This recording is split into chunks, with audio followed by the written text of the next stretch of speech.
Just want to give it a second here. How's everyone doing?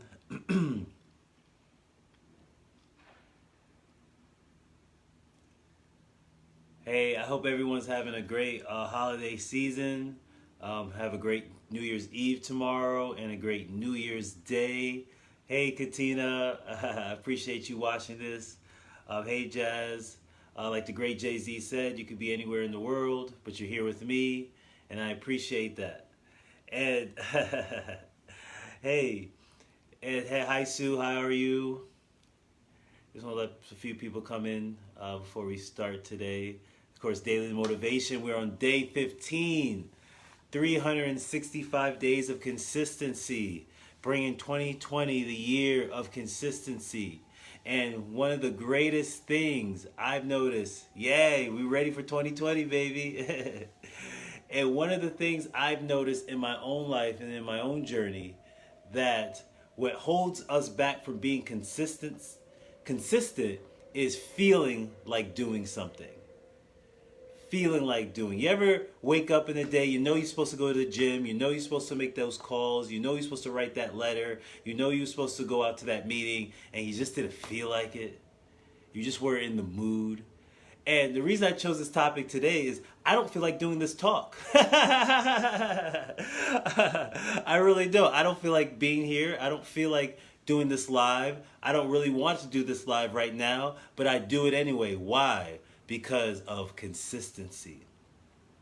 When you get to a point is when you do things even when you don't feel like doing it. I feel like that's when success is right around the corner. When you do things when you don't feel like doing it, that's when success is around the corner. Which reminds me actually of a true story. I spoke or opened for Les Brown actually in 2018 for the Les Brown experience in Tampa, Florida, at the Tampa Theater. And the day before that, I caught the flu. I had coughing, I was sneezing, I was running a fever of 98 degrees. I was taking NyQuil, I was feeling terrible. And part of me wanted to quit. It was like, there's no way I could do this speech tomorrow. And then when the day came and the morning opened, I still felt ill. But I told my girl, hey, let's pack up the car and let's go. Why? Because an opportunity like that doesn't come by every day. Opportunities come knocking on your door every single day, and they won't always come by, at least for another 10, 15 years. Sometimes the opportunity is now. And when you take that opportunity and you take that moment to do it anyway, that's when success starts to follow you. I remember I did that show, and I remember Cody, he was the MC at the time, he told the audience that I did it with the flu, and they went crazy. They're like, wow, that was such a good speech, and he did it sick. I couldn't even tell. And before that, I got hyped up because I was listening to an Eric Thomas motivational speech when he was talking about Michael Jordan. When Michael Jordan played with a 98-degree flu. When he was tired, they were calling timeouts. You saw it visibly on his face. He was sweating. He was exhausted, and he gave him 38 points. Why? Because even when the greats don't want to show up, they do. And there's something in your body when you are able to say it and manifest it and do it. There's something inside you that has a burning desire that says, I'm going to do it anyway. Not because I want to, not because I feel like it, because I committed myself to it.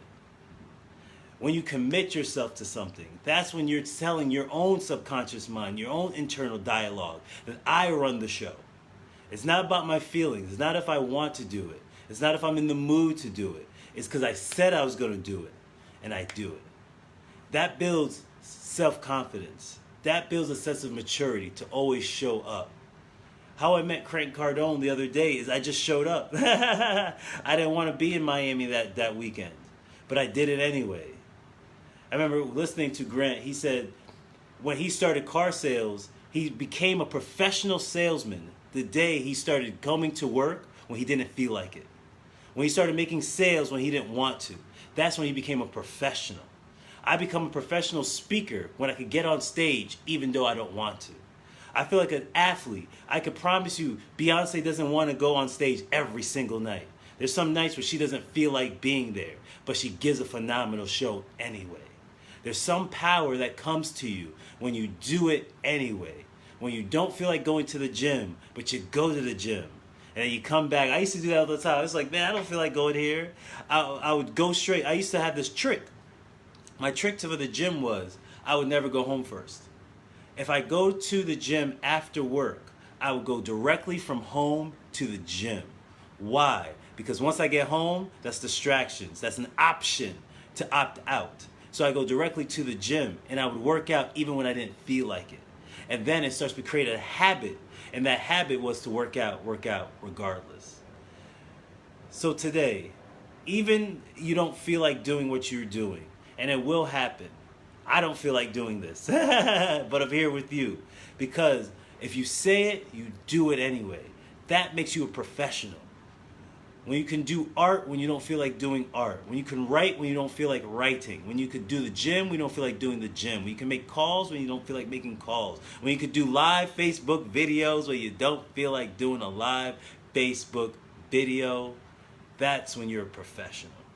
And that's when success is around the corner. Again, this is Rich Fontaine. Jim, I appreciate it. Eric, I appreciate you stopping by. Either you could agree with me or not agree with me. But either way, I feel that this was a successful conversation. Thank you again. I appreciate the love. And I wish you all a happy new year. And let 2020 be your year of consistency, of doing things even when you don't feel like doing them anyway. Namaste.